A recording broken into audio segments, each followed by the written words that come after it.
The same spot, give me I'm so desperate fans. But hey, Logan. 9-0 with 9 KOs. Anthony AJ Joshua. 6'6", about 230, 240 pounds. Here's the future. I've covered 7 of those 9 fights. I'm T Street Controversy. This is T Street Controversy Live, and I cover boxing.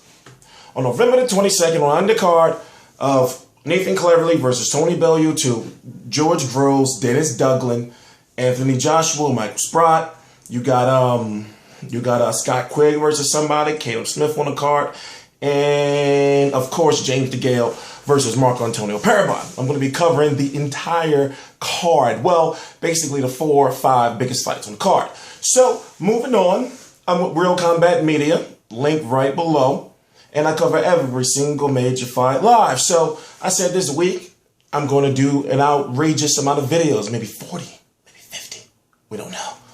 But Anthony Joshua, of course we can say, yo, he can beat a Klitschko. Yo, he can beat a Tyson Fury. He can beat a Derek Chisora. But yet, we got to use our education. We have to understand that he's still just a prospect. So, of course, yes, we know he's good. And yes, we would love to throw him in there with those big names, but not yet.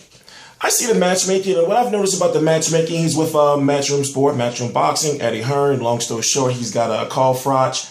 He's got Scott Quigg, James DeGale, George Groves works with him. He's with Sarlin. Who else? I'm missing somebody. Oh, Kell Brook. So what I've noticed is they're putting Anthony Joshua against names that higher ranked names had fought in a later time in their career. So for example, Robert Helenius fought Michael Sprott just a couple of years ago. You get me? And that's the same thing, with his opponents that he's faced. So I look at it like this. 2015, we're not going to probably see him in a semi-big fight, so maybe about late 2015 or so. Now, with the way things have been going, he's going to be 10-0. I'm going to just say, hey, he's going to be 10-0, and I rarely do this, but Michael Sprott has no chance. So he's going to be 10-0, take some time off, and then come back next year, and let's say before June, let's say he gets 3 fights in before June, and then you could start getting him like a number 1. See, I don't know if they want to wait till he gets 15 fights, 10 fights under his belt, because he's still young, or 20 fights before they start chasing a world title. But as it stands right now, he has the WBC International title, if I'm correct. That's what it's called.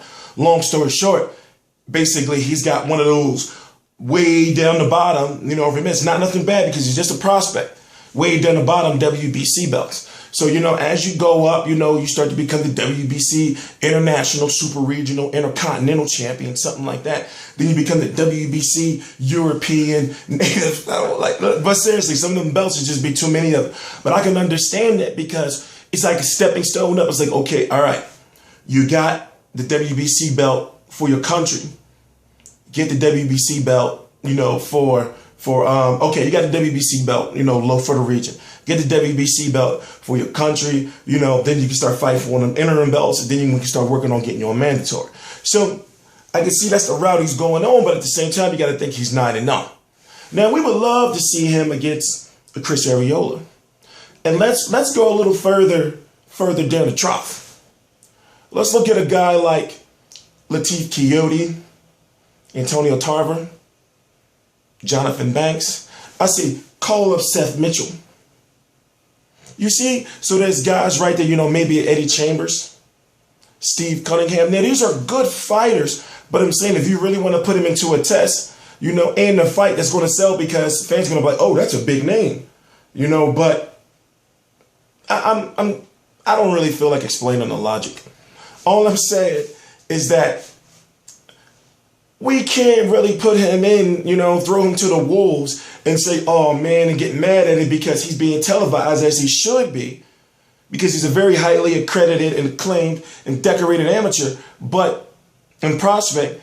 But at the same time, we can't force him along and say, why is he fighting, as fans say, bums? Don't look at it like that. Like, look at the fact that, okay, all right, look at a poor old guy like Gary Russell Jr.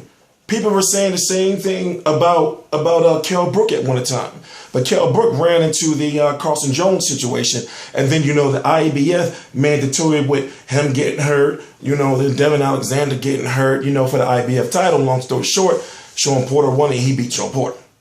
So we can't rush him along, just yet. I'm saying that we should see a step up in competition when he's around 15-0 or so. Now, if you look at a guy like Chris Eubank Jr., if you notice, he's taken, it depends on how you look at Billy Joe Saunders. And I'm not going to talk about that fight till next week. I'm not going to waste too much time on this video, but it's kind of like, how can I put it? It's going to be a time for Anthony Joshua where he has to fight the top domestic fighter or the top UK fighter before he starts talking about. And it's crazy that we're saying it, like big names like Deontay Wilder. He's not really a big name for some reason. I don't know. And it's no disrespect. I'm just saying, realistically, what has he realistically done? And he's got a title shot. It is what it is. Thank you, Al Heyman. Thank you so much. But long story short, I'm T-Street Controversy once again, and I cover boxing every single major fight live. I already told you I'm going to be covering the fight live, so please subscribe. I got a little boxing marathon going on, so maybe about every 4 to 6 hours I'm going to squeeze out a couple videos. T-Street Controversy Live.